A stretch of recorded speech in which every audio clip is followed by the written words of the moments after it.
Teori sektoral berfungsi untuk merancang struktur ruangan kota, seperti teori konsentris. Teori ini hasil dari penelitian Hammer Hoyt di kota Chicago, Amerika Serikat, kurang lebih pada tahun 1930. Hoyt berpendapat bahwa unit-unit kegiatan di perkotaan tidak menganut teori konsentris, melainkan membentuk unit-unit yang lebih bebas. Jadi, Hoyt melihat ketidakteraturan dalam membangun struktur ruangan kota.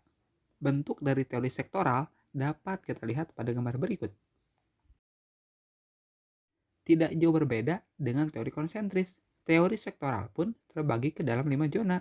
Zona pertama masih diperuntukkan bagi Central Business District dan terletak di tengah kota. Zona ini dipergunakan untuk kegiatan utama kota tersebut, seperti pusat pemerintahan atau pusat bisnis. Jadi, zona ini adalah pusat daya tarik dari sebuah kota.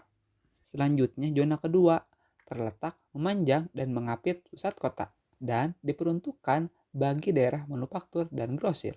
Suplai barang-barang dan kebutuhan pusat kota ditunjang oleh zona ini. Lalu, zona ketiga mengelilingi zona 1 dan 2 di salah satu sisinya dan membentuk setengah lingkaran. Zona ini khusus untuk permukiman kelas buruh atau pekerja. Mereka memilih tinggal di zona ini untuk minimalisir biaya transportasi ke pusat kota sebagai tempat mereka untuk melakukan aktivitas pekerjaannya. Selain itu, ada juga zona keempat, terletak mengelilingi zona 1 dan 2 di sisi lainnya dari zona ketiga, dan berfungsi untuk permukiman kelas menengah. Ini masih sama dengan teori konsentris, namun bentuknya saja yang berbeda. Karena dalam teori sektoral terkesan lebih bebas. Terakhir, zona kelima terletak menjauh dari pusat kota, namun masih tetap terhubung. Ini dikhususkan untuk permukiman kelas atas yang notabene mereka ingin hunian yang tenang dan jauh dari hiruk-pikuk perkotaan, namun tetap punya akses langsung menuju pusat kota. Ini tergambar dari beberapa perumahan yang terdapat di pinggiran kota, namun terintegrasi dengan jalan tol. Teman-teman, di sisi lain, Hoyt menambahkan bahwa daerah dengan harga tanah yang mahal pada umumnya terletak di luar kota.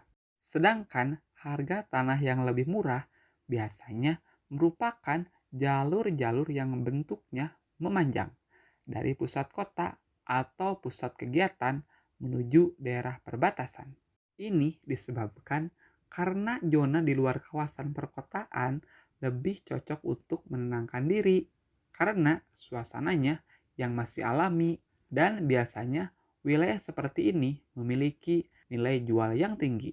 Teori ini muncul hanya berselang 5 tahun dari kemunculan teori konsentris, dan bila dilihat dengan seksama, teori ini bersifat menyesuaikan dengan apa yang terjadi pada saat itu dari sudut pandang dan hasil penilaian Hammer Hoyt.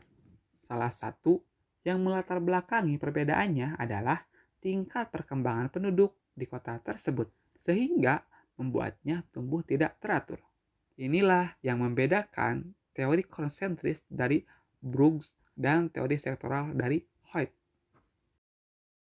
Itu tadi adalah penjelasan dari teori sektoral. Bila dilihat dari bentuknya, teori sektoral ini tidak sesimetris teori konsentris, karena memang Hoyt membentuk teori ini lebih bebas dalam segi bentuknya dibandingkan teori konsentris. Keunggulan dari teori ini adalah menyesuaikan terhadap morfologi yang terdapat pada suatu wilayah.